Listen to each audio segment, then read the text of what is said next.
Good morning, everyone. Dr. Victoria Scarbo here, speaking to you from the Seeds of Transformation Healing Center in Wareham, Massachusetts.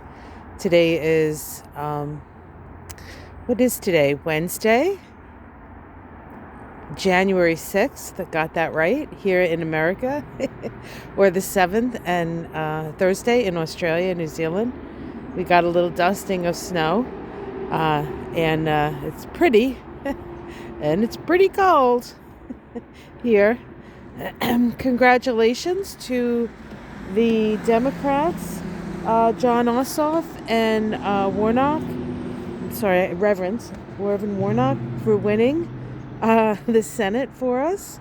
Of course, there's a lot of work on the part of the Democrats and a lot of work on the part of Trump messing it up for the Republicans, which is, when you make a pact with the devil,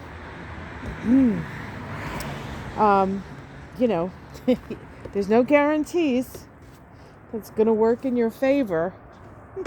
I'm just trying to get down the stairs without falling down the stairs because they're pretty frosty.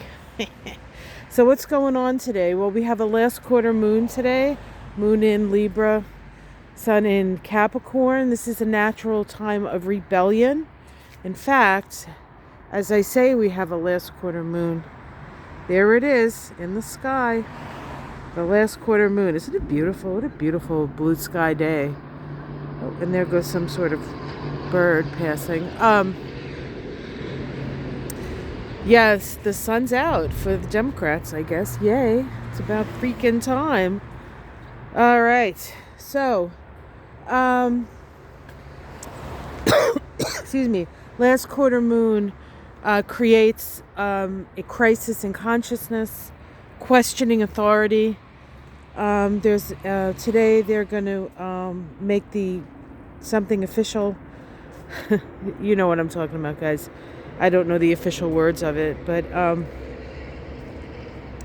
think that is not going to be an issue. They might go on and on and on, but I don't think there's any real danger there.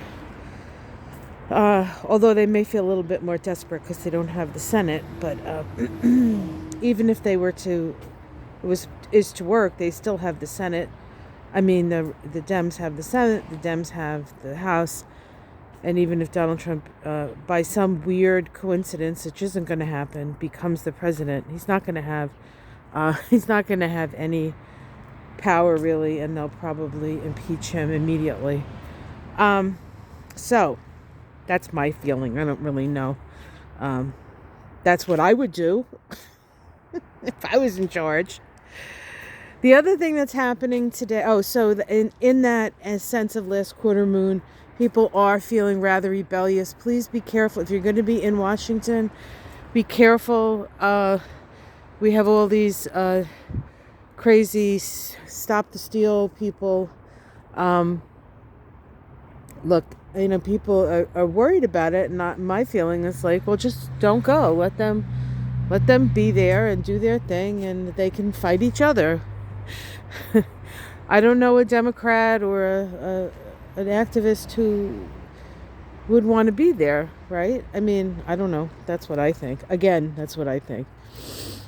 Just be careful out there because people are feeling rather rebellious.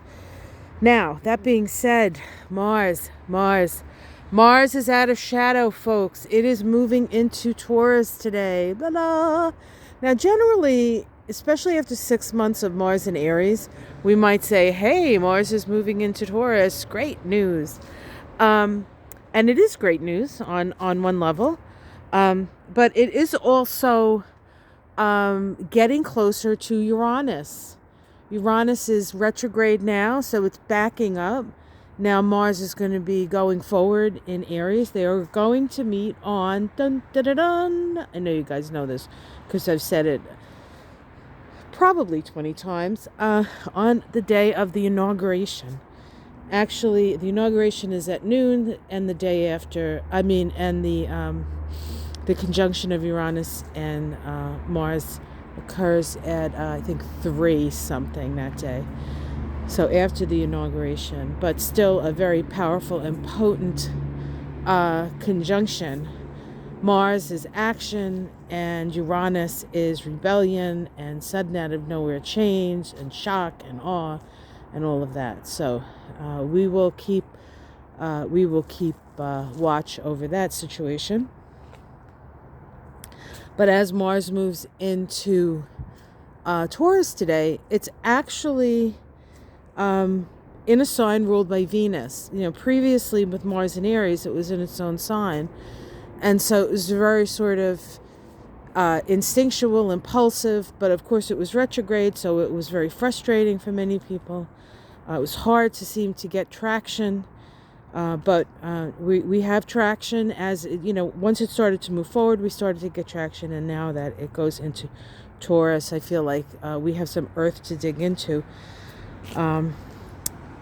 But it is ruled by Venus, and Venus right now is in Sagittarius. So as it moves in, there's more of a freedom-oriented energy to Mars through its connection to Venus in Sagittarius. But it also has to do with the truth and a search for the truth and a love for the truth, a love for freedom. And then it's at the end of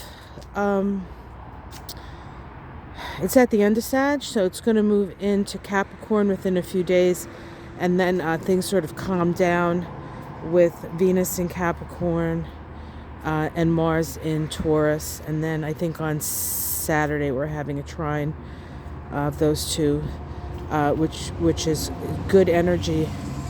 But I think that we're going to start to feel like things are moving forward. We're not out of the woods yet. There's still some things that can happen.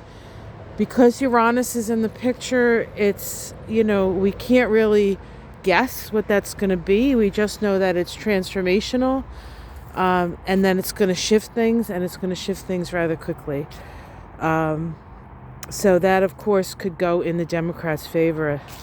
It doesn't necessarily mean a bad thing for the incoming administration. It just means that things are going to be different for us.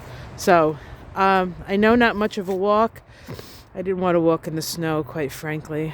I have my Birkenstocks on, but I am wearing socks with them, so my tootsies are warm. But I didn't feel like slip sliding through the crispy grass. Perhaps tomorrow. All right, guys, like and subscribe. Again, good news. Good news. We have taken the Senate, guys. We have taken the Senate. Oh, goodness gracious. I finally got an election result correct. I did a reading on it, and I was right. Yay. It happens occasionally. All right, guys. Love you much. Take care, and I will see you again tomorrow. Much love.